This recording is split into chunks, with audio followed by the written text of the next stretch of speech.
Somos crianças, todo o meu passado eu trago na lembrança. Chico Xavier foi o professor,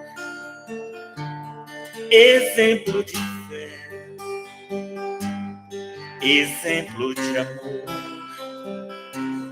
Somos caminheiros em busca de uma luz.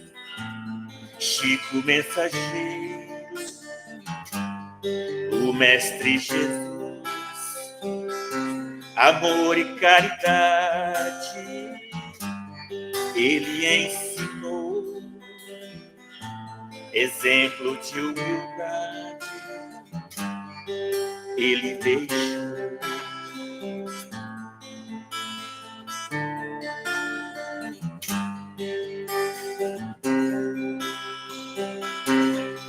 Vinde a mim, você que está cansado, você que está aflito, que eu te aliviarei. Segue o meu caminho, que eu te conduzirei. Eu te darei abrigo, nunca te deixarei. Se sentes tão sozinho, não desespere, ó meu irmão, eu estarei contigo, tenha confiança, eu sou seu amigo.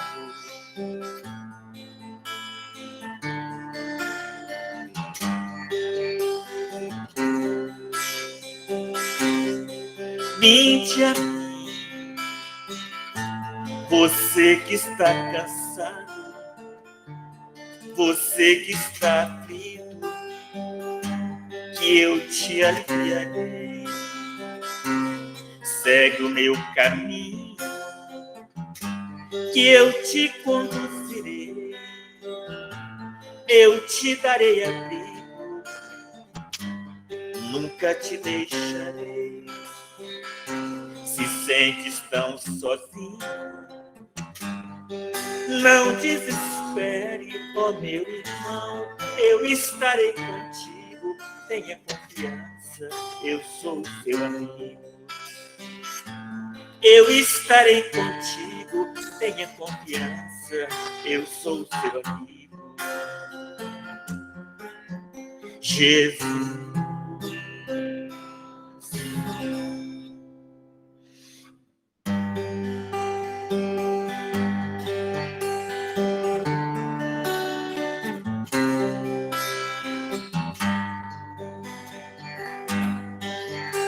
No alto daquele monte, falava para a multidão, falando com seu jeito simples, mas tocava o coração. Surgia a noite tão bonita e o céu azul todo estrelado, a multidão atenta ouvia aquele ser iluminado. A sua voz doce e singela fez o povo adormecer. Naquela noite tão bonita, curas fez acontecer. Naquela noite tão bonita, curas fez acontecer. Naquela noite tão bonita, brilhou uma grande luz. Do alto daquele monte, falava o Mestre Jesus. Do alto daquele monte, falava o Mestre Jesus. Surgia a noite tão bonita e o céu azul todo estrelado, a multidão atenta ouvia aquele ser iluminado.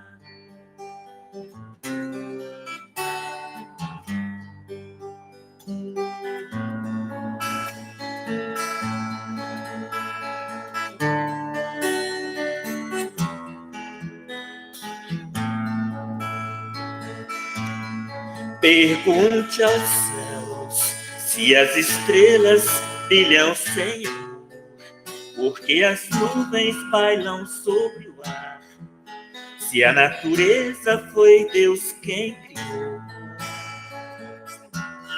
Pergunte ao céu, porque o vento sopra sem parar, porque o homem quer adormecer, que as aves voam livres sobre o mar. O que será de mim se a luz divina não me iluminar? Se as mãos de Deus não mais me conduzir, o que será da terra sem a luz do sol? Pra que então fingir, fazer de conta que é ilusão, falar com Deus em uma oração e não deixar o amor divino adormecer?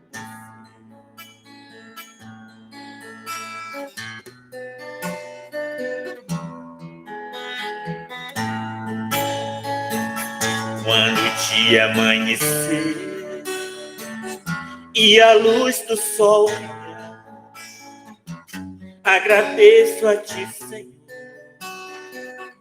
e feliz vou trabalhar.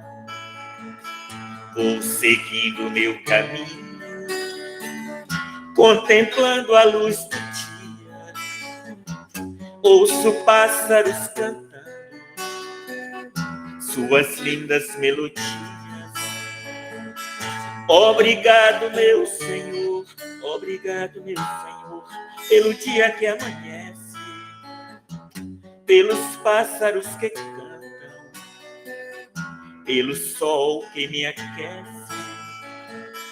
Obrigado, meu Senhor, obrigado, meu Senhor, o trabalho todo dia, pela paz no coração,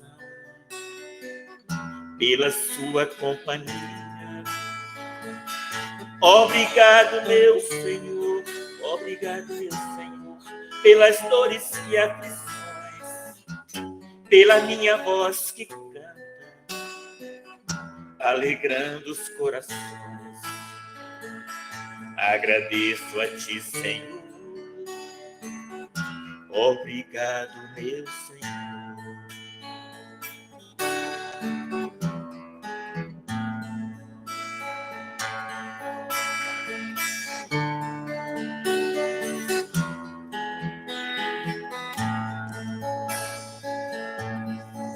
Ao renascer eu dei de cara com os problemas, me mostraram algumas cenas que eu iria enfrentar.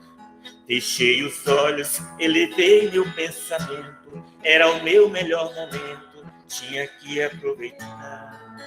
Pedi a Deus que me desse entendimento e que a chuva nem o vento pudesse me derrubar. Segui em frente o meu caminho, usei a força e a coragem, transformei a minha vida usando a fé e a bondade. Hoje eu sou um homem novo, já conheço a verdade, transformei o homem velho, trabalhando a caridade.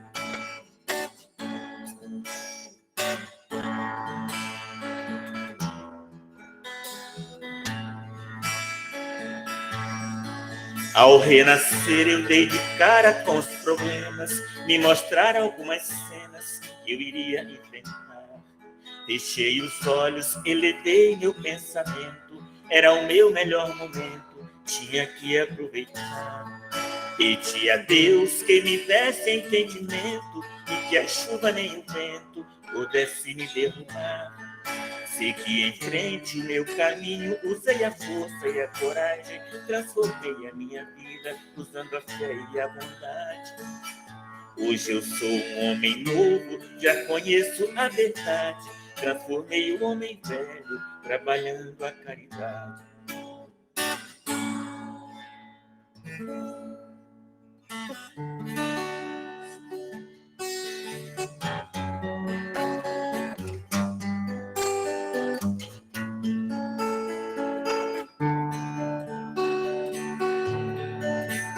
Jesus, Jesus, fonte fonte divina do amor.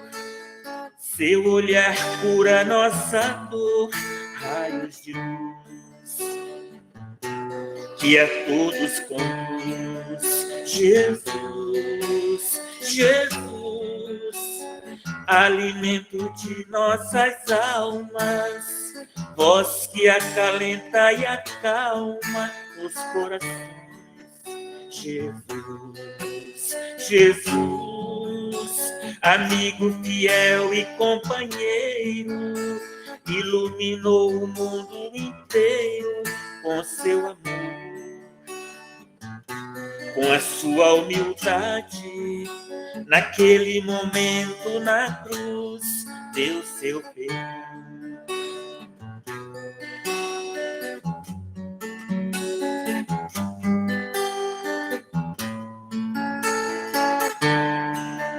Jesus, Jesus, alimento de nossas almas, voz que acalenta e acalma os corações. Jesus, Jesus, amigo fiel e companheiro, iluminou o mundo inteiro com seu amor. Com a sua humildade, naquele momento na cruz, deu seu perdão.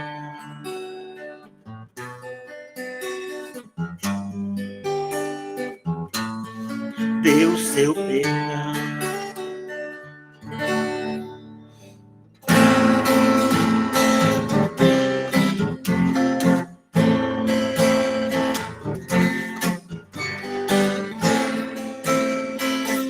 O Evangelho de Jesus é a nossa salvação. Seus ensinamentos nos conduz e nos leva em direção à luz. O exemplo que ele nos deixou devemos seguir. É o caminho, a verdade, a luz. É o caminho, a verdade, a vida. Deixou em cada coração o exemplo de humildade. Ele foi pregado em uma cruz, o mundo viu brilhar a sua luz e ensinou que devemos amar como ele nos amou. Só Jesus é o caminho, a luz. É o caminho, a verdade, a vida.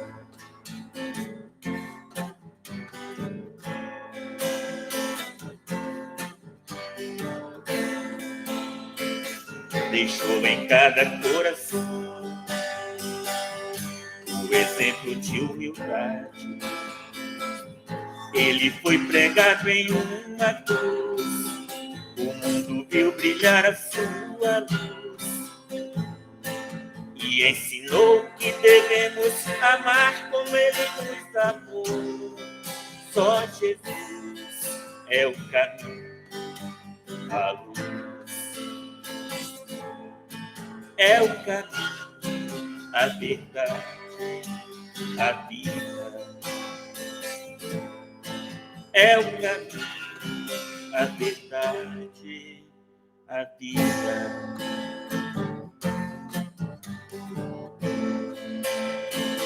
Ei, tia Demi, boa noite. Boa noite, tia Demi.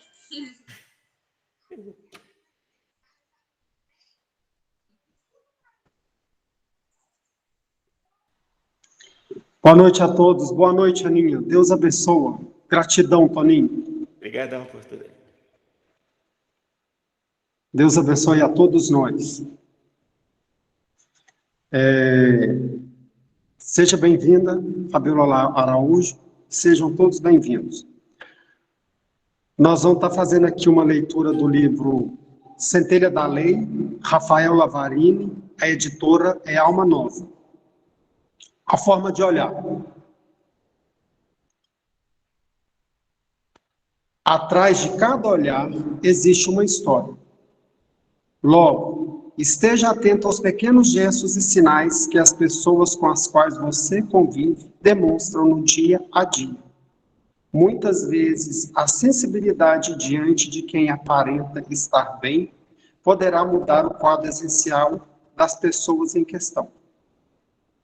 No mundo atual, onde todos querem evidenciar uma pseudo-felicidade, os corações choram de amargura e fel. Se, pois, o anjo da caridade que aprendeu a olhar com o olhar da alma, atingindo assim o coração de vosso próximo. Samuel, sentindo a paternidade divina, afirma: o Senhor não vê como vê o homem, pois o homem vê o que está diante dos olhos, porém o Senhor olha para o coração. Samuel 16, 7. Nossa gratidão ao Toninho pela harmonização e com os nossos corações asserenados por essas músicas, vamos agora, neste momento, elevar o nosso pensamento a Deus, agradecer a Ele o dom da vida, a oportunidade da encarnação, os amigos de jornada, a essa noite maravilhosa que Deus tem nos proporcionado, e a esse momento de estudo e de reflexão. A nossa gratidão a Deus, a nossa gratidão a Jesus, que é o nosso irmão maior, que deixou seus exemplos, deixou o Evangelho para que nós podemos estar nessa busca constante, compreendendo, aprendendo, retendo um pouco e nos melhorando a cada dia. Gratidão, Senhor Jesus. A espiritualidade amiga que se faz presente, que ela esteja neste momento ao lado da nossa irmã Fabiola Araújo, para estar intuindo, esteja do lado de cada um de nós, abrindo os nossos corações para que possamos compreender e colocar em prática no nosso dia a dia. Sabemos que essa caminhada é passo a passo, passos lentos, mas que nós estamos caminhando. Então, Senhor, nós te agradecemos. E que a espiritualidade amiga... está permitindo aqui. Nós te agradecemos, Senhor. Então, esteja conosco neste momento de estudo e de reflexão. Que Deus nos abençoe. Fabíola, nossa gratidão. Que Deus nos abençoe. Você tem 1 hora para estar conversando conosco. Boa noite a todos, boa noite, Ademir, obrigada mais uma vez pelo convite, né, a Fraternidade Espírita Jesus de Nazaré, é sempre uma alegria imensa estar aqui com vocês e compartilhar com vocês um pouquinho, né, do meu olhar, um pouquinho dos meus estudos, né, em relação à doutrina espírita, que possui um leque imenso, né, de entendimento, de assuntos. E essa noite a gente vai tratar sobre livre-arbítrio e fatalidade. Eu vou compartilhar com vocês aqui os slides, porque eu acho que fica mais rico, né, o estudo, o encontro, e aí vocês me falam como é que tá aí a apresentação, tá?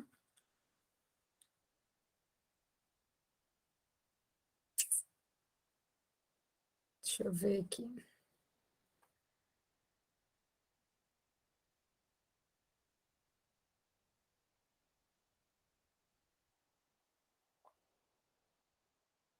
Como é que tá aí para vocês? Tá aparecendo? Tudo bem. Está. Certinho? Jóia. Então, hoje a gente vai falar um pouquinho sobre livre-arbítrio e fatalidade. Se alguém durante o estudo tiver alguma questão, a gente vai respondendo, ou se quiserem também a gente deixa para o final, tá? Deixa eu ver aqui. Deixa eu passar. Bom, o livre-arbítrio e a fatalidade, ele é tratado no Livro dos Espíritos, tá?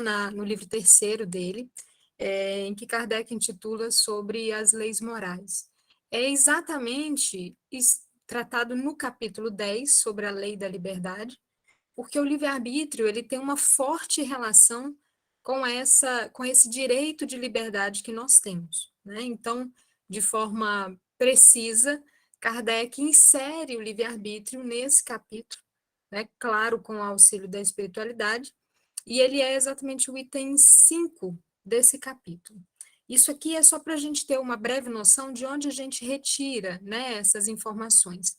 E aí, para que depois, se alguém quiser se aprofundar, por exemplo, e ler esse capítulo inteiro, ele está no Livro dos Espíritos, esse assunto de forma mais profunda. Pois bem, o livre-arbítrio, ele tem 4 correntes filosóficas a respeito dele, né? Porque a gente, na condição humana, a gente gosta de criar caminhos para adaptar as nossas vontades, aos nossos desejos, né? E aos nossos interesses. E aí, a primeira corrente filosófica do livre-arbítrio vai falar que não existe livre-arbítrio, que tudo é uma fatalidade, que todos os acontecimentos eles já estão previamente fixados por uma causa natural. Então, nós não teríamos exatamente um direito de escolha, né, um direito de liberdade, porque já está tudo pré-determinado, né, como a gente gostava de falar quando a gente ainda não estava na doutrina, e às vezes a gente fala também com uma força de expressão, é como se já tivesse escrito nas estrelas. Mas nessa corrente da fatalidade, a gente, na verdade, atua como uma marionete do destino. E inserindo essa ideia de marionete do destino, aonde ficaria o nosso livre-arbítrio? Então, nesta corrente, não existe livre-arbítrio. A segunda corrente é o predestinacionismo, que ele se baseia na soberania da graça divina, afirmando que Deus regula antecipadamente todos os atos e vontades de cada indivíduo. Mais uma vez, nesse predestinacionismo, aonde ficaria o nosso livre-arbítrio, né? Se todos os nossos atos e todas as nossas vontades, elas já estão programadas, né? Como se nós fôssemos robôs, né? Para poder sempre cumprir aquilo que está programado. A terceira corrente é o determinismo, né? O universo seria comparável a uma imensa máquina em funcionamento automática e infalível. Dentro do determinismo, mais uma vez a gente já entra numa programação pré-estabelecida. Por fim, o existencialismo, que acredita que a existência precede a essência, né? Seria algo como tipo assim, o corpo surge primeiro que o espírito. É como se fosse, quem surgiu primeiro? A galinha ou o ovo? Então a gente fica no meio dessas correntes sem entender exatamente qual é a nossa posição, qual é a nossa responsabilidade. Porque quando a gente fala de livre-arbítrio, quando a gente fala de liberdade, a gente fala também de responsabilidade. Então, dentro dessas correntes, aonde estaria a nossa responsabilidade? Né? Seriam posições muito confortáveis, que eu costumo dizer que, às vezes, quando as pessoas falam assim, mas Jesus veio ao mundo e nos livrou de todos os pecados. Tá, então quer dizer que nós temos passe livre para pecar a vida inteira, encarnações inteiras, todas as encarnações? Cadê a nossa responsabilidade? Será que ele veio mesmo e nos livrou de todo o pecado do mundo? Então fica aí para vocês essa reflexão. No próximo slide, a gente vai ver que dentro dessas correntes, qual é a corrente que a doutrina espírita adota? Então, com base no livro 3º, no capítulo 1º, sobre a lei divina e as leis morais, lá é tratado qual é a corrente que a doutrina espírita adota, né, a corrente filosófica adotada acerca desse tema. E aí a gente vai ter a seguinte posição: leis físicas são as leis do mundo material natural, que são as de objeto de estudo da física, da química, da biologia, da matemática, da astronomia e tantas outras. Então, a respeito dessas leis, elas são as leis em que os homens fisicamente estabelecem com base no conhecimento, com base na ciência. Então, elas são leis que, à medida que a ciência avança, elas podem mudar ou não. Vou dar um exemplo para vocês. Antes de Newton, se acreditava que o mundo era quadrado, né? E depois de Newton se altera essa condição e o mundo passa a ser redondo. Mas com base em que ele gera essa afirmativa? Existem respaldos científicos para ele realizar essa afirmação, né? Agora, as leis morais são as referentes às relações do homem com Deus e com o seu próximo. Bom, aí a gente entra no assunto mais profundo. Porque na questão 619 do Livro dos Espíritos, Kardec faz a seguinte pergunta: a todos os homens facultou Deus os meios de conhecerem sua lei? Então, existe lei divina? Existe. Então, como é que a gente passa a conhecer? Todos podem conhecê-la, conforme nos respondem os espíritos, mas nem todos a compreendem.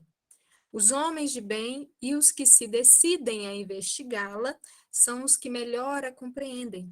Todos, entretanto, a compreenderão um dia, porquanto forçoso é que o progresso se efetue. Então, em momentos de progressão, de evolução de cada ser, essas leis divinas elas vão se revelando. Então, lá atrás, na primeira ideia que nós temos, historicamente, antropologicamente falando, quando vêm os capelinos para a Terra, já havia uma condição de lei divina, e eles estão sobre essa lei divina, né? E todo o decorrer da história da humanidade, ela vai se criando com base nessa lei divina. À medida que a humanidade vai avançando, essas leis divinas vão sendo reveladas de forma mais consistente. Então, quando Jesus vem à Terra, ele dá uma nova revelação, um novo rumo ao entendimento dessa lei divina. E aí, à medida que a gente vai progredindo nas reencarnações, a gente vai tendo mais domínio e mais conhecimento e consciência dessa lei. Pois bem, alguém tem alguma dúvida até agora? Tá tranquilo? Vamos lá, então, para o próximo slide. E aí, para a gente poder adentrar nessa ideia de condição de lei física, lei moral, a gente precisa entender o que é liberdade. A liberdade é o estado de pessoa livre e isenta de restrição externa ou coação física ou moral. É o poder de exercer livremente a sua vontade. É a condição de não ser que não vive em cativeiro, independência ou autonomia, fazer o que se quer. Pois bem, todo mundo pode fazer o que se quer fazer a todo momento, em qualquer circunstância. Então, a lei natural é da natureza do espírito, a necessidade de se libertar. A gente tem, por um instinto natural, não gostar de viver em cativeiros, não gostar de ter a nossa liberdade tolhida, que seja de falar, que seja de se locomover, né? A gente tem, às vezes, essa dificuldade de conter essa necessidade de ter essa liberdade absoluta. Porém, é possível viver a liberdade absoluta? Aí, na questão 825 do Livro dos Espíritos, Kardec faz a seguinte pergunta: haverá no mundo posições em que o homem possa jactar-se de gozar de absoluta liberdade? Os espíritos respondem que não, porque todos precisamos uns dos outros, assim os pequenos como os grandes. Então, para a gente exercitar a nossa liberdade de forma absoluta, a gente também tem que saber qual é o limite do próximo, né? É aquela história do que o meu direito termina aonde o do outro começa. Então, no tratamento da liberdade natural, Kardec continua nessa investigação. Em que condições poderia o homem gozar de absoluta liberdade? E os espíritos respondem: na dos eremitas dos desertos, né? Desde que juntos estejam dois homens, há entre eles direitos recíprocos que lhes cumpre respeitar. Não mais, portanto, qualquer deles goza de liberdade absoluta. Então, você quer gozar de uma liberdade absoluta? Você tem que ir para uma condição de isolamento social. Quando você está num âmbito social, em meio de outras pessoas, há limites de liberdade, né? Que a gente tem que saber respeitar, assim como o outro também precisa respeitar o nosso. Então, quando a gente entra nessa condição da liberdade relativa, eu tenho que ter respeito à liberdade alheia. Quando eu passo a ter respeito à liberdade alheia, eu passo a ganhar o livre-arbítrio. Porque se eu não tenho liberdade alheia, a lei divina, né, ela passa a diminuir o meu âmbito de atuação, porque ela percebe que eu não tenho condições de trato social, eu não tenho condições de estar evoluindo respeitando o outro. Então, quando isso acontece, a minha liberdade ela é reduzida e aí meu livre-arbítrio ele se torna mais e mais limitado. Então, quando eu estou em relações humanas, eu tenho livre-arbítrio, mas esse livre-arbítrio, ele é relativo, porque eu tenho o dever de respeito à liberdade e ao livre-arbítrio do outro. Eu não posso interferir. A gente sabe que a espiritualidade superior, ela não interfere nas nossas decisões, né? Ela nos auxilia, às vezes ela nos dá uma pequena instrução, uma pequena dica, um sinal, às vezes nós deixamos passar despercebidos, né, como um conhecimento de intuição, mas, no mais, a espiritualidade superior, ela sempre respeita a nossa liberdade de escolha, né, dos caminhos que nós tomamos. E aí, em Mateus, capítulo 7, versículo 12, tem a seguinte passagem: Portanto, tudo que vós quereis que os homens vos façam, fazei-lhe também vós, porque esta é a lei e os profetas. Então, vejam, essa história, né, de livre-arbítrio, ela não foi criada, ela não foi inventada pela doutrina espírita.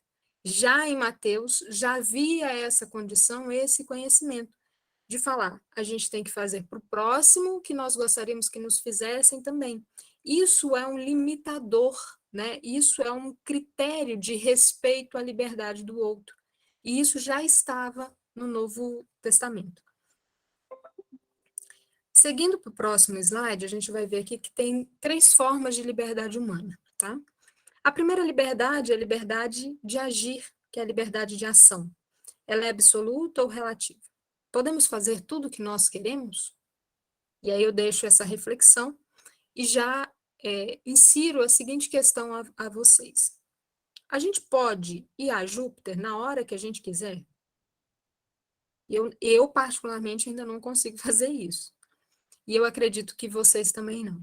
Então, a gente não tem uma liberdade de ação absoluta. Ela também é relativa. A mesma coisa acontece na liberdade do pensar, né? A liberdade da razão. Ela é absoluta ou ela é relativa? Vejam, a minha liberdade de pensar, ela é relativa ao universo de conhecimentos que eu tenho. Eu dei como exemplo aqui a questão da física quântica. Eu não conheço nada de física quântica, né? O meu conhecimento de física quântica é limitado a pequenas informações, a fragmentos sobre física quântica. Eu não sei nada sobre física quântica. Assim como eu também não sei nada sobre outras áreas de conhecimento.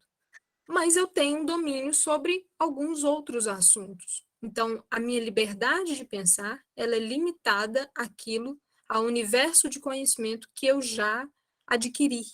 Então, até na liberdade de pensar, eu tenho uma limitação, tá?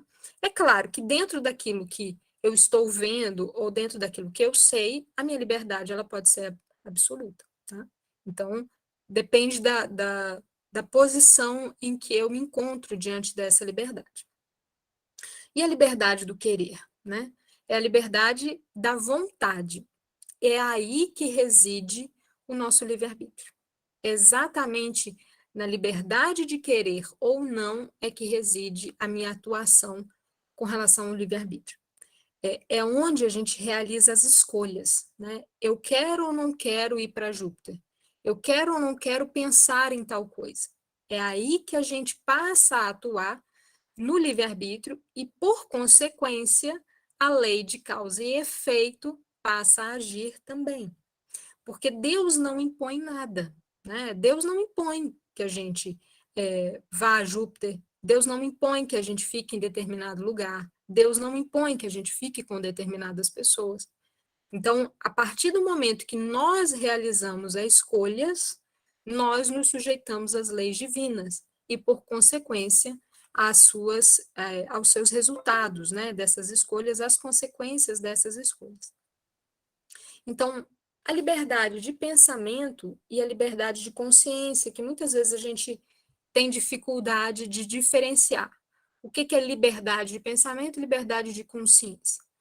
Então, elas são sinônimas? Se a gente for observar, a gente vai perceber que elas não são sinônimas, não são liberdades sinônimas. O pensamento, ele é limitado ao que conhecemos, como eu já disse a vocês. E aí, na questão 833 do Livro dos Espíritos, Kardec vai perguntar o seguinte: haverá no homem alguma coisa que escape a todo o constrangimento e pelo qual goze ele de absoluta liberdade? E os espíritos respondem: no pensamento, goza o homem de ilimitada liberdade, pois que não há como pôr-lhes peias. Pode-se-lhe-á deter o voo, não aniquilá-lo. Vejam, como eu falei a vocês, a liberdade do pensamento ela é limitada àquilo que nós conhecemos. Então, se eu não conheço determinado assunto, eu não tenho como pensar sobre ele, né? Como raciocinar sobre ele. Contudo, dentro daquilo que nós conhecemos, o pensamento ele é ilimitado, né? A gente pode, diante daquilo que a gente conhece, ele é ilimitado. E a consciência, o que é a consciência? É a capacidade que as pessoas têm para saber quais atos, pensamentos, palavras e situações são corretas ou não. É aquele famoso assim, a gente sabe o que é certo e o que é errado. E muitas vezes a gente quer dar o jeitinho para aparentar a ideia de certo e até nos convencer de que a gente está no caminho certo. Mas intimamente, na consciência, a gente sabe que está errado. Tem o filósofo Blaise Pascal, ele fala o seguinte: consciência é o melhor livro de moral que nós temos. Então, se eu sei o que é certo, o que é errado, se aquilo está na minha consciência, não está me atormentando. É o famoso deitar a cabeça no travesseiro e dormir tranquilamente. Então, se no final do meu dia eu deito a cabeça no travesseiro e percebo que aquela minha ação, aquele meu pensamento, aquela minha atitude, ela gera um conflito com a minha consciência, eu passo a ter o entendimento de que aquilo foi uma questão errada, uma decisão tomada de forma errada, um pensamento errado. Enquanto a liberdade de pensar é ilimitada, a liberdade de consciência sofre restrição, pois depende do nível evolutivo do espírito. Como eu falei para vocês, a questão do livre-arbítrio está intimamente ligada à questão da liberdade e está intimamente ligada à questão da responsabilidade. Então, quanto mais evoluído for o espírito, maior é o sentido de responsabilidade que ele tem em relação ao seu livre-arbítrio. Dúvidas? Alguém quer fazer alguma pergunta? Tá tranquilo? Eu sei que esse tema, ele gera muita controvérsia, assim, em alguns pontos, e lá na frente eu vou explicar um pouco melhor. Ô, Fabiola, essa liberdade que Deus nos dá, ela tem limite, né? Você está dizendo, Sim, ela tem. a gente não pode fazer tudo que a gente quer, Não, né? Então, tem um limite, pode ser até onde ele permite. sim. É a questão da responsabilidade dessa liberdade, né? À Isso, medida que a gente vai violando essa liberdade, a gente vai perdendo também o livre-arbítrio. Vou dar um isso. exemplo assim clássico, né, que eu acho que todo pai, toda mãe já vivenciou. Quando o pai e a mãe têm um filho, por exemplo, que é responsável, que cumpre com tudo direitinho, né, fala assim, meu filho, volta em tal hora, ou vai até tal lugar e o filho está lá realmente em tal lugar, à medida que esse filho ganha essa confiança dos pais, os pais também vão dando maior liberdade, não é isso? Não é assim que Isso. funciona? Não é? Exato. À medida, então, que nós violamos a lei divina, menor liberdade vai sendo, nos é concedida. Quanto mais nós cumprimos a lei divina, maior liberdade nós vamos ganhando. Então, a proporção liberdade e responsabilidade, elas têm que andar de mãos dadas. Mas, se eu tenho liberdade e eu não tenho responsabilidade, a lei divina ela vai restringir essa minha liberdade. Entende? Exato. Pelos mecanismos, não como um mecanismo de punição, mas como um mecanismo da lei de causa e efeito. Né?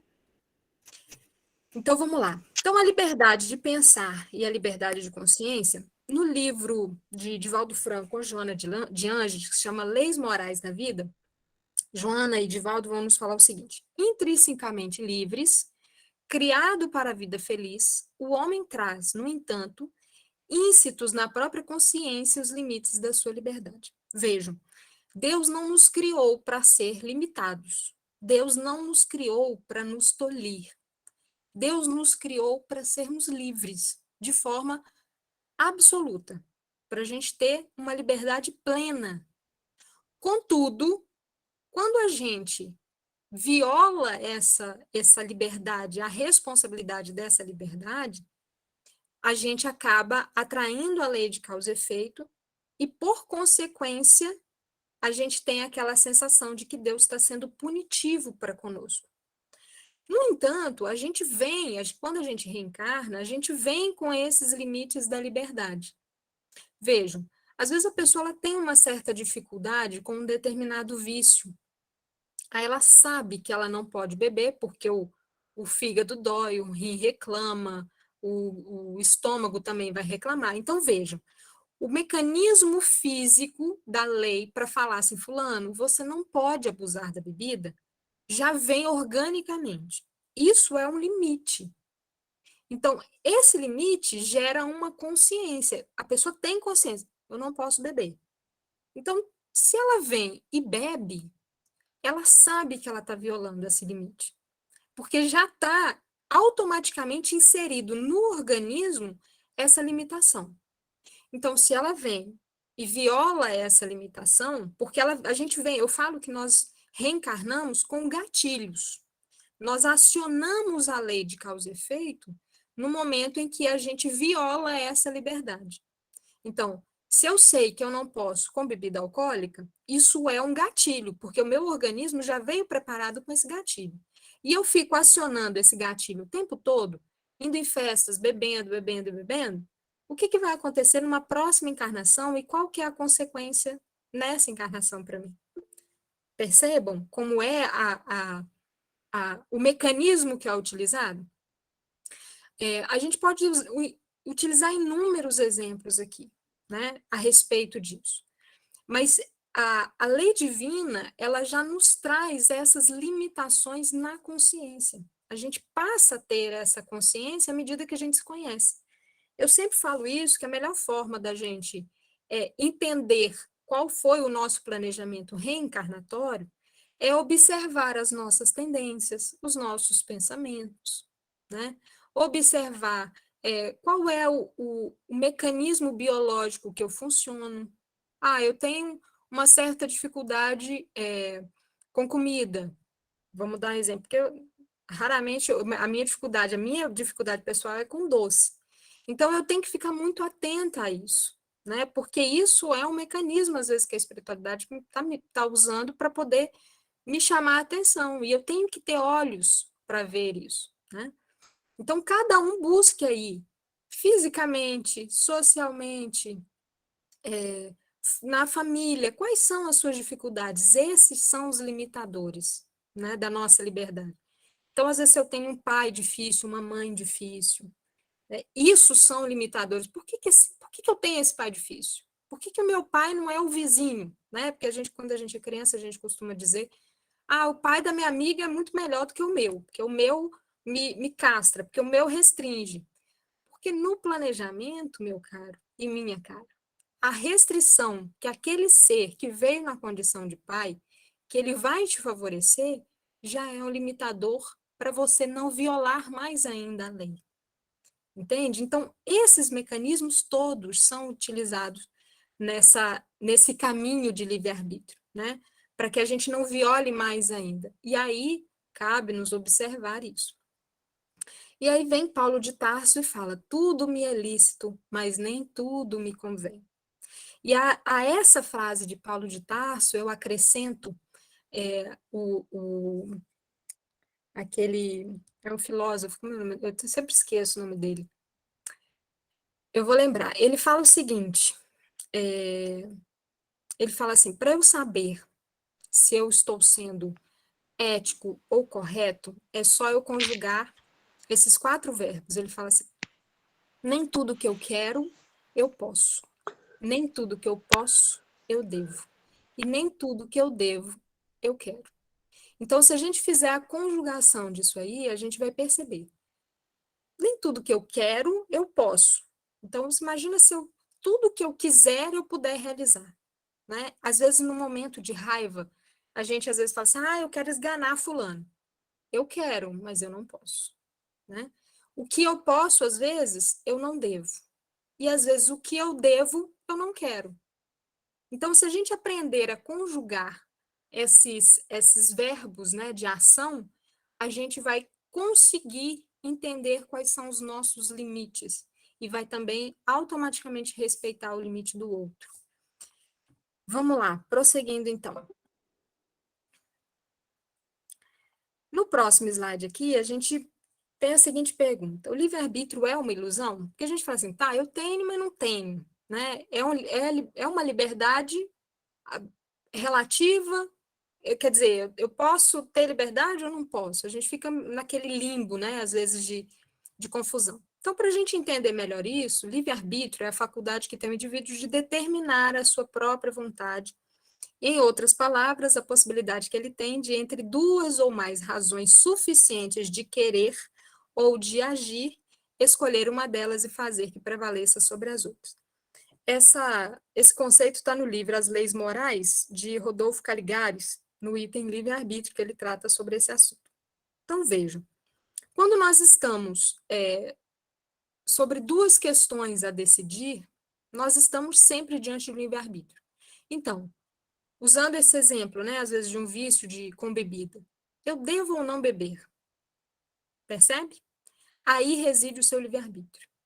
Você sabe que você, às vezes, tem limitadores físicos, né, biológicos a respeito disso, que você bebe e passa mal. Você sabe disso, você tem consciência disso. Mas aí está a sua escolha, se você vai ou não beber, né? Pode falar, Maria.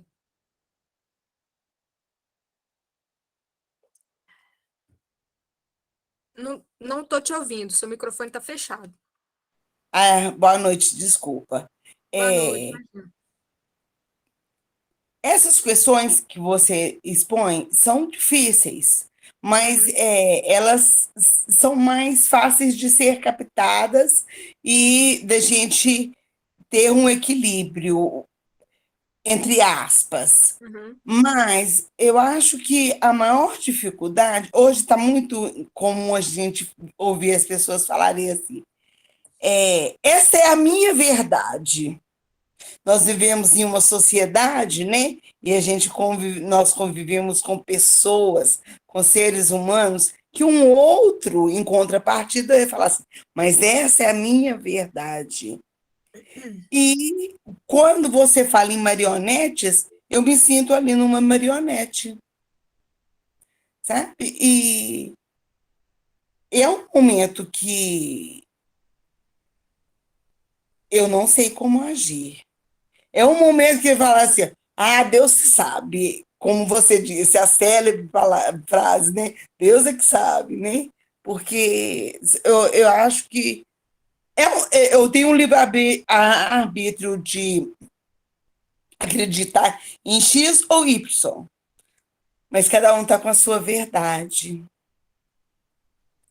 Aí, Maria, o que eu te Agradecida. pergunto nesse ponto? Qual que é a verdade? Sobre o quê, né? Existem inúmeras verdades. Existe a minha verdade, porque a verdade ela vai depender conforme a minha posição, as minhas experiências, o meu conhecimento, a minha condição emocional. Então, existe a minha verdade, existe a verdade da Maria, mas existe a verdade divina, que é sobre a verdade divina é que todos nós vamos responder. Porque não adianta eu falar assim, não, mas essa é a minha verdade. Entende? Existe a verdade de Deus, que a gente sabe qual é a verdade de Deus. A gente sabe quando a gente está atuando de forma correta ou errada. A gente sabe que agredir pessoas, a gente sabe que mentir, a gente sabe que enganar, a gente sabe que matar, a gente sabe que roubar, a gente sabe que furtar, a gente sabe o que é errado. Entende? A gente sente isso. Não adianta a gente querer se enganar, porque muitas vezes é aquilo que eu falei, né? Às vezes a gente quer entrar numa autoenganação, achando que nos enganando o outro, a gente vai enganar Deus. A gente não engana Deus, porque todos nós estamos sobre a regência das leis dele. Entende? Então, não tem como a gente ficar falando a minha verdade, a verdade. Tudo bem, às vezes a sua verdade é o seu ponto de vista, né? Eu costumo dizer que a melhor forma da gente avaliar um ponto de vista de alguém é o seguinte: quando você está numa sala, por exemplo, e tem várias mesas em determinadas alturas, se você está na primeira mesa, está aqui de baixo, e você sobe nela, qual é a visão que você vai ter da sala? Vai ser uma. Se você estiver sentado, ajoelhado, a sua visão vai ser outra. Você vai ver só o pé da mesa. Se você estiver na mesa mais alta e subir na mesa mais alta, a sua visão da sala vai ser mais do teto. Então, verdades e pontos de vistas variam conforme a minha posição.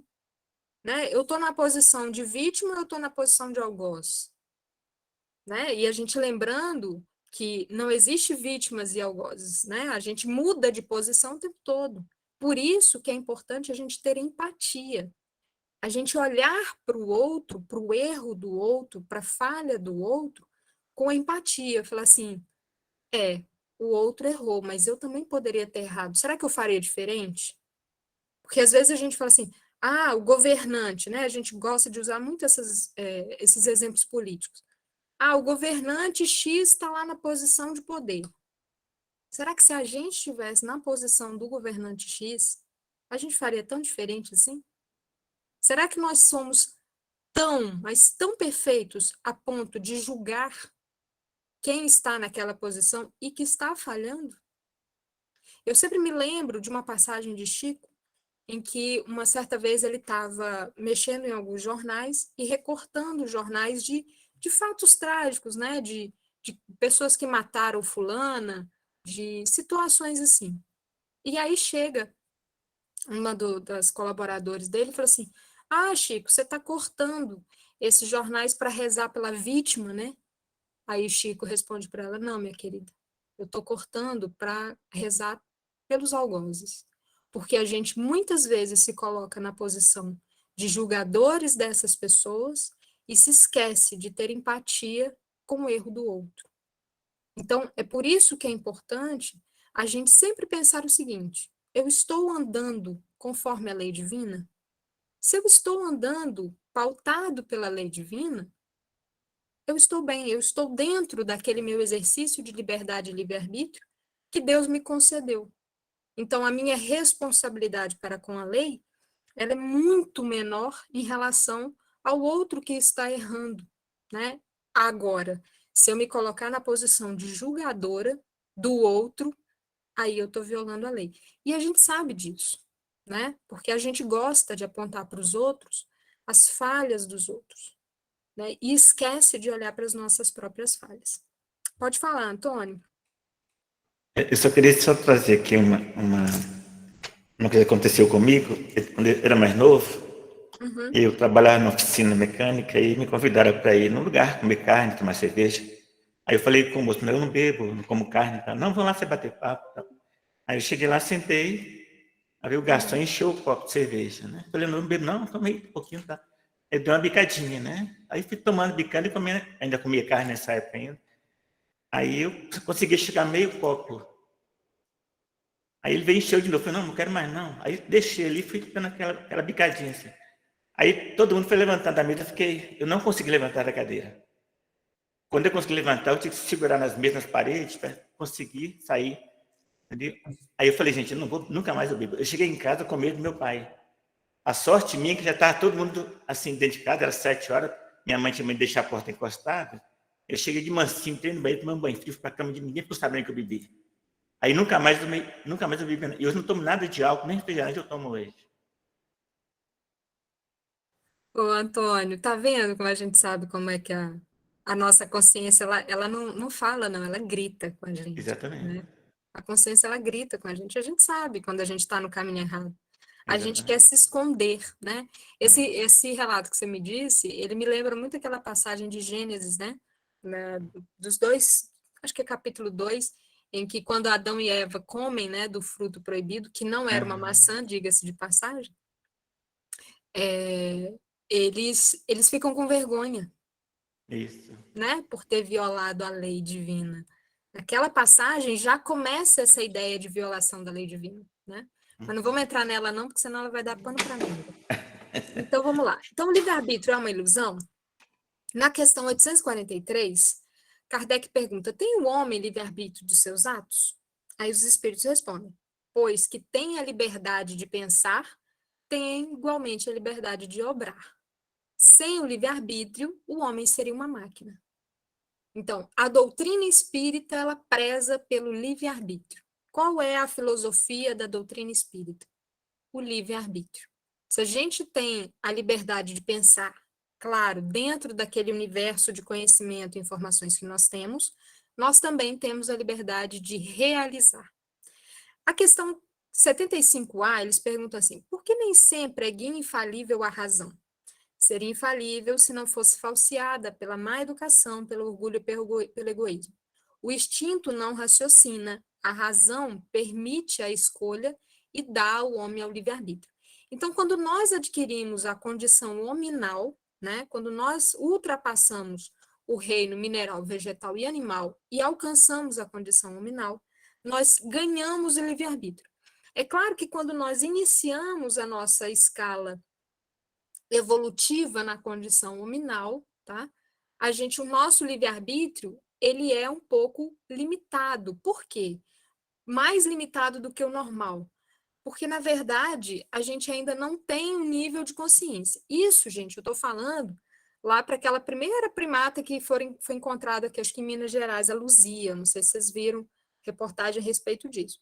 Então, lá no início, né, bem no início, desse período da humanidade, a gente tem essa consciência de que o nosso livre-arbítrio era menor, porque a gente ainda estava engatinhando em relação à consciência e à razão que nós tínhamos naquela época.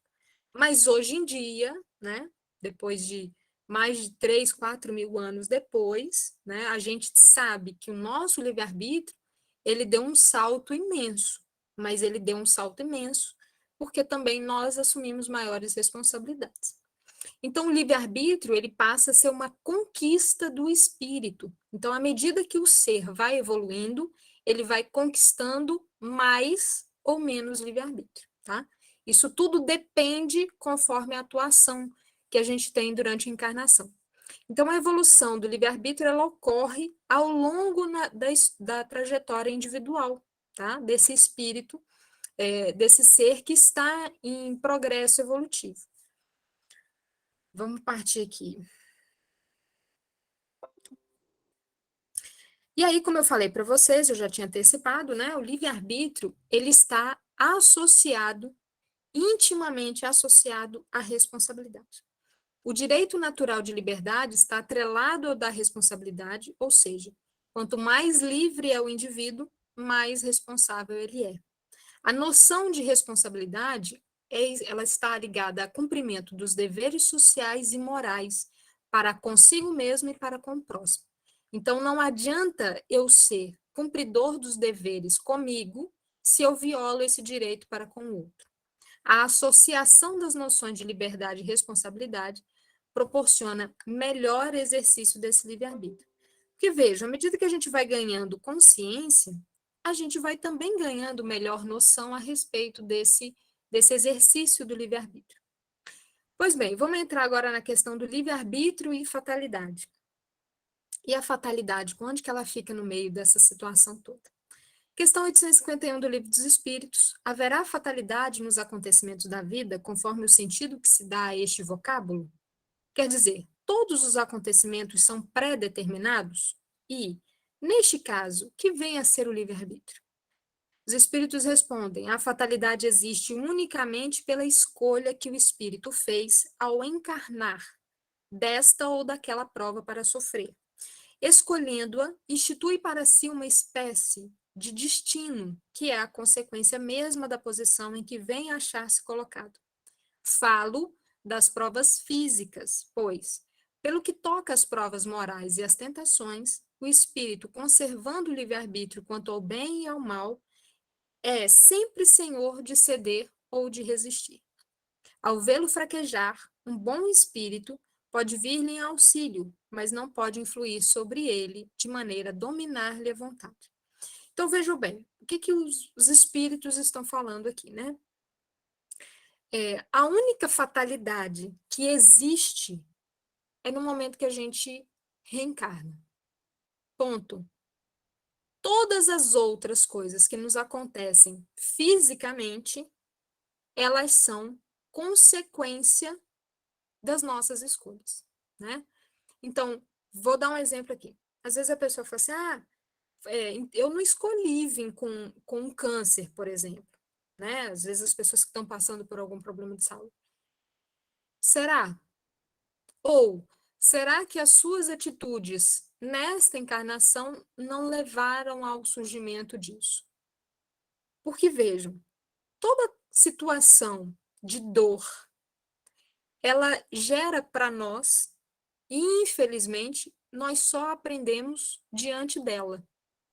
Porque às vezes a gente é rebelde, a gente vive contrariando a lei divina. Então, para que às vezes um mecanismo, né, para que às vezes uma evolução ocorra, a dor é um mecanismo para que isso aconteça. Às vezes, uma doença, ela é um mecanismo para que eu enxergue algumas coisas necessárias na minha encarnação. Então, quando os espíritos falam que a fatalidade existe unicamente na hora de encarnar, ele está dizendo que somente no momento que eu escolho vir reencarnar é que existe a fatalidade. Tirando isso, eu exercito o livre-arbítrio de forma plena, porque eu escolho ou beber ou não beber, ou fazer o certo ou fazer o errado, ou matar ou não matar alguém, ou roubar ou não roubar. Entende? Então, dentro desses caminhos das nossas vidas, a gente está sempre diante de uma escolha. Então, percebam, toda vez que vocês estiverem diante de uma escolha, eu quero escolher comer doce, ou eu quero escolher comer uma fruta, eu estou diante do meu livre-arbítrio. Percebe? Eu escolho roubar alguém, ou enganar alguém, ou mentir alguém, e eu tenho a escolha de não fazê-lo, eu estou no livre-arbítrio. E aí, à medida que eu estou diante dessas situações, eu estou estabelecendo a lei de causa e efeito que vai passar a vigorar sobre a minha vida. Tranquilo? Alguém tem alguma pergunta? Tranquilo? Então, vamos para o próximo slide. Como eu falei para vocês, o livre-arbítrio e a fatalidade está intimamente ligado apenas no momento da encarnação. Só para título mesmo de esclarecimento, veja, no reino mineral, vegetal e animal, nós estamos sobre o determinismo, tá? Por quê? Porque um leão, ele vai nascer leão, vai morrer leão e vai ser sempre leão. Tem jeito de eu mudar a personalidade ou o instinto de um leão? Não tem jeito. Agora, um humano, na condição humana, se uma pessoa ela é ruim, se ela cometeu um crime, um delito no passado, seja ele de que ordem for, ela tem como mudar essa condição?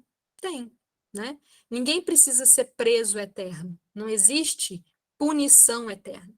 Então, independente do mal que você tenha causado no passado, você não é um prisioneiro eterno daquele mal que você cometeu, se você quiser mudar a sua posição, se você quiser alterar a sua postura, o seu mundo íntimo a respeito daquele erro.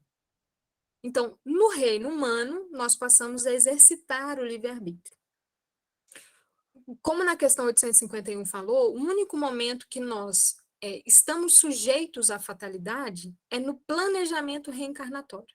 Então, quando nós estamos ainda no plano espiritual, falando assim, eu quero reencarnar, não quero reencarnar. Você vai ter que reencarnar, porque é a única forma que você tem de progredir, de evoluir espiritualmente. Porque é através da experiência humana é que nós crescemos, é que nós aprendemos. né? A Terra é considerada uma escola para nós espíritos. Para uns, uma escola, para outros, um presídio, para outros, um hospital.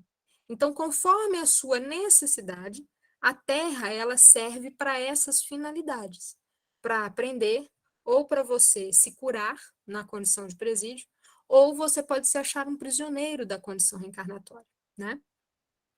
Então, é o único momento que nós temos a fatalidade. Contudo, no momento do planejamento reencarnatório, com exceção, é claro, das encarnações compulsórias, a gente consegue realizar algumas escolhas, tá? A gente vê na literatura espírita aí inúmeros espíritos que queriam reencarnar, assumindo inúmeras responsabilidades, e aí os mentores falam, olha, vamos amenizar, porque na condição humana a coisa muda de figura. E aí, muitas vezes, a gente sucumbe, né? Porque a gente quer, do lado de lá, a gente acha que a gente dá conta. E quando chega aqui, a gente não dá tanta conta assim, né? Então, a gente consegue, dependendo do tipo de reencarnação, tá? A gente consegue realizar algumas escolhas.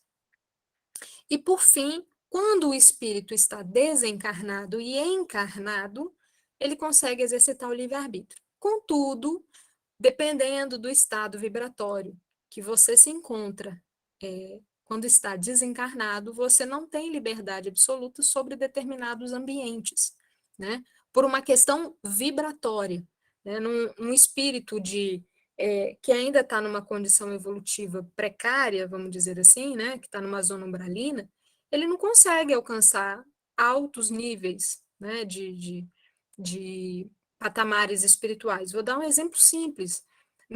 No livro Nosso Lar, André Luiz, quando vai visitar a mãe dele, né, que é numa esfera superior, ele não dá conta de lá permanecer por conta da sua própria densidade vibratória, porque aonde a mãe vivia, mãe de André Luiz vivia, era um lugar com uma densidade vibratória mais sutil. E esses lugares só é acessível pela condição moral vibratória desses espíritos.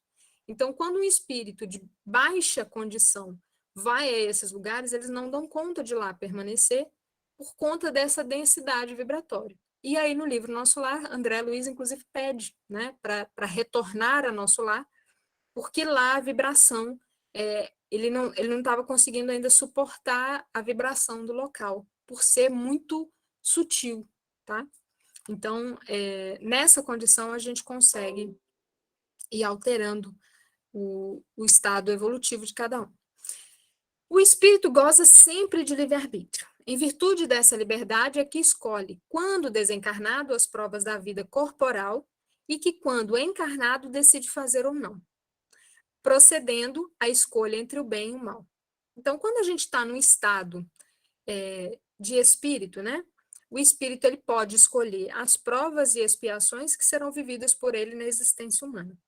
Quando ele chega no estado corpóreo, ele tem a liberdade de ceder ou resistir a esse arrastamento, né? O que voluntariamente optou a submeter. Então, a gente tem algumas provas e algumas expiações. Por exemplo, agora, às vezes uma doença ela pode ser uma prova, mas às vezes ela pode ser uma expiação, né? Isso tudo varia conforme o planejamento de cada um. Então, diante dessa situação, tem espíritos que às vezes sucumbem, né? Às vezes cometem suicídio, e isso tudo vai variar conforme o contexto de cada um, né? O que a gente sabe é que na doutrina espírita não existe uma fórmula exata. Um dia desse eu estava falando isso num estudo aqui no nosso grupo, né? A gente às vezes acha que uma pessoa que vem com uma síndrome, por exemplo, síndrome de Down ou alguma outra síndrome, é um espírito que está pagando pelo erro do passado. Não necessariamente, né? Tem um livro que conta a história de dois rapazes, que um deles sucumbiu muito.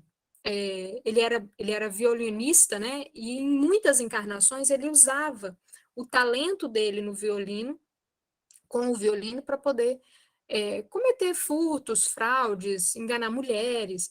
E aí a lei de causa e efeito vem atuando sobre ele, né, em decorrência disso, e aí numa das encarnações dele, ele vem com uma síndrome de Down.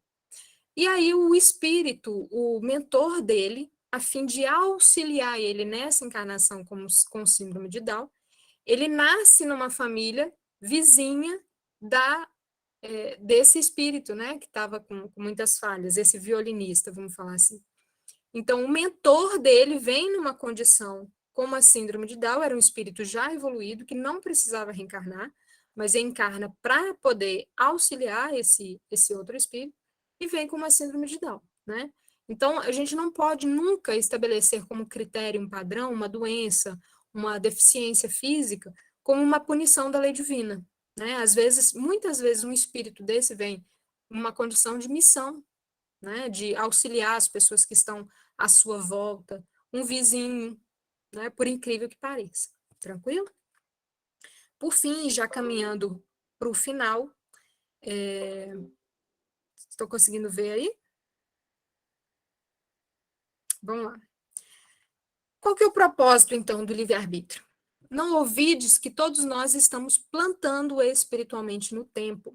Cada instante, quando queremos, pode ser o começo da gloriosa renovação, tanto quanto pode representar o início de quedas e equívocos deploráveis. O amanhã será a resposta viva à nossa conduta de hoje, tanto quanto a bênção ou a dor de agora consubstanciam os resultados das nossas ações de ontem. Isso é uma frase é um texto de Emmanuel que está no livro Taça de Luz, é o capítulo 15, é um texto lindo, depois quem quiser ler, chama Plantação Espiritual. Então vejam, qual que é o propósito do nosso livre-arbítrio? É da gente sempre plantar coisas boas, a gente sempre buscar uma renovação interior para que o livre-arbítrio não nos seja cessado, para que a gente tenha sempre a oportunidade de assumir novas responsabilidades na seara do nosso mestre. Porque vejam, Deus não tem o propósito de aniquilar o homem mau, né? Ele quer aniquilar o mal que está em nós. Então, quando a gente tem um pensamento ruim, quando a gente tem uma atitude ruim, quando a gente tem uma ação ruim, seja lá o que for, Deus não quer acabar com a gente, ele quer acabar com isso na gente. Então, o livre-arbítrio, ele atua como um nivelador dessa condição da maldade que ainda existe em nós. E eu não falo da maldade no sentido puramente de falar matar ou não matar. Eu falo na maldade, às vezes, de fazer fofoca, de fazer intriga, de pensar mal de alguém, de julgar alguém, entende? Então, o livre-arbítrio, ele está nessas situações. De eu escolher ou não pensar mal de alguém. É aí que eu exerço o meu livre-arbítrio. De eu agir ou não agir prejudicando alguém. Aí eu atuo com o meu livre-arbítrio. Então, vejo, se eu parar para pensar sobre esse aspecto, eu tenho um livre-arbítrio absoluto. Porque eu posso pensar de forma correta o que eu quero. Então, à medida que eu tenho esse entendimento, eu vou ganhando mais livre-arbítrio. Eu vou alcançando outras condições de responsabilidade. E é esse o propósito que Deus tem para conosco. Ele quer nos entregar uma liberdade plena, mas a gente ainda vive sucumbindo, né? Com os pensamentos ruins, com as atitudes ruins. Então, cada dia é um novo dia para a gente repensar essa forma de utilização do livre-arbítrio. Porque ela está aí, queira ou não queira. Lembrem-se, toda vez que vocês estiverem com uma situação de decidir A ou B, você está diante do livre-arbítrio. Quando você já não tem mais essa condição, é porque você já não está mais com o seu livre-arbítrio. E eu, particularmente, não gostaria de perder, né, esse mínimo, essa mínima liberdade que a gente tem de poder fazer ou não fazer, pensar ou não pensar. Por isso é importante a gente saber o que pensar e o que fazer. Meu muito obrigada, foi uma alegria estar aqui com vocês novamente. Espero que esses momentos que nós passamos juntos tenha propiciado a vocês um melhor entendimento, uma melhor forma de enxergar, né, a lei divina, de enxergar o livre-arbítrio, de fazer boas escolhas sempre, tanto com relação aos pensamentos, com as palavras e com as ações. Meu muito obrigada e até a próxima.